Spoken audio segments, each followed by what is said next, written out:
ఇంట్లో ఉన్నప్పుడు ఏదైనా మాట్లాడితే నాలుగు గోడల నడుమనే ఉంటది. ఫోన్లో మాట్లాడితే ఆ ఇద్దరికే తెలుస్తుంది. పొద్దుముక్కి అరుగుల మీద కూర్చొని ముచ్చట పెడితే ఆడకట్టుకుండేటోళ్ళకే ఎరకైతుంది. రచ్చబండ మీద కూర్చొని ఏమన్నా అంటే ఊరంతా తెలిసిపోతుంది. అదే మైకుల ముంగట మాట్లాడితే ఆ మాట నిమిషాలలోనే రాష్ట్రాలు దేశాలు దాటుతుంది, కోట్ల మందికి తెలుస్తుంది. మైకు పవర్ అసొంటిది మరి.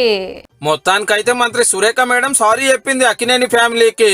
మిమ్మల్ని బాధ పెట్టాలనో మీ పరువు తీయాలనో అనుకోలేదు, నా మాటలకు మీకు బాధ అనిపిస్తే తప్పైందని రాత్రి సోషల్ మీడియాలో పోస్ట్ పెట్టింది. అయితే రేపే నాంపల్లి కోర్టులో విచారణ ఉండే, ఒక దినం ముందే సారీ చెప్పింది అన్నట్టు. ఇంత కేసు ఏందో తెలుసు కదా, నిరుడు నాగ చైతన్య సమంత ఇడుపు కాగితాల మీద మంత్రి మేడం అనకూడని మాట అంటే పెద్ద రచ్చ అయ్యింది. అట్లెట్లంటారని నాగార్జున ఫ్యామిలీ నాంపల్లి కోర్టులో పరువు నష్టం కేసేస్తే విచారణ నడుస్తుంది. మీ రాజకీయాల కోసం మా ఇంటిని ఎట్లా వాడుకుంటారు, ఆమె మీద యాక్షన్ తీసుకోవాలనేది హీరో కుటుంబం వాదన. మాట్లాడిన వీడియోలు కోర్టుకిచ్చి కొందరు సాక్ష్యం కూడా చెప్పిండ్రు. అదే కేసు రేపు మళ్ళొక పారి విచారణకు వస్తుంటే ముందే సారీ చెప్పింది అన్నట్టు. మరి నాగార్జున సార్ ఈ సారీకి సరి అని కేసు వాపస్ తీసుకుంటాడో లేకుంటే కోర్టు ఎట్లా చెప్తే గట్లా అంటాడో చూడాలి మరి.